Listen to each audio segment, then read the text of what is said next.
काल रात्री उशिरा झालेल्या बैठकीनंतर आज पुन्हा एकदा बैठकांचं सत्र पाहायला मिळणार आहे। मुख्यमंत्री देवेंद्र फडणवीस, उपसमितीचे अध्यक्ष राधाकृष्ण विखे पाटील आणि महाधिवक्ता बिरेंद्र सराफ यांच्यामध्ये बैठक झाली आहे। सकाळी 11 वाजता वर्षा निवासस्थानी ही खलबत झाली आहे। मराठा बांधवांना सरसकट कुणबी संबोधण्यास न्यायालयाच्या निकालांचा अडसर आहे, अशात सरकारकडून कायदेशीर सल्लामसलत करण्यासाठी खलबत आखली जात आहेत। दरम्यान आज मनोज जरांगेंना सरकारकडून प्रस्ताव जाण्याची शक्यता जास्त आहे। अभिषेक मुठोळ आपले प्रतिनिधी आपल्याला अधिक अपडेट देतील। अभिषेक, चौथा दिवस आहे आंदोलनाचा, सरकारी पातळीवर काय हालचाली सुरू आहे?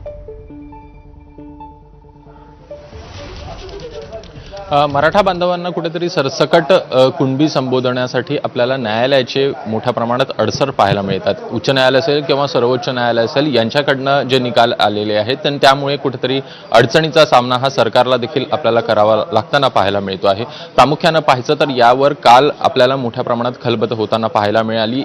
एकूणच जे एजी आहेत, महाधिवक्ता आहेत बिरेंद्र सराफ, हे देखील आपल्याला विखे पाटलांच्या भेटीसाठी दाखल झाल्याचं पाहायला मिळालेलं होतं। त्यानंतर ते दोघं देखील मुख्यमंत्र्यांच्या भेटीसाठी दाखल झालेले होते आणि आज पुन्हा एकदा मुख्यमंत्री देवेंद्र फडणवीस, उपसमितीचे अध्यक्ष राधाकृष्ण विखे पाटील आणि बिरेंद्र सराफ यांच्यामध्ये आपल्याला बैठक होताना पाहायला मिळणार आहे। सकाळी 11 वाजता ही बैठक आहे आणि एकूणच या संदर्भात कशाप्रकारे तोडगा काढला जातो आहे, काही दुसरा मार्ग अवलंबला जातो आहे का, हे बघणं महत्त्वाचं असणार आहे। मात्र आज अशी शक्यता आहे की मनोज जरांगे यांच्याकडे एक प्रस्ताव जो आहे तो सादर केला जाऊ शकतो आणि त्या संदर्भात आता एकूणच हालचाली ज्या आहेत त्या आपल्याला होताना दिसतात।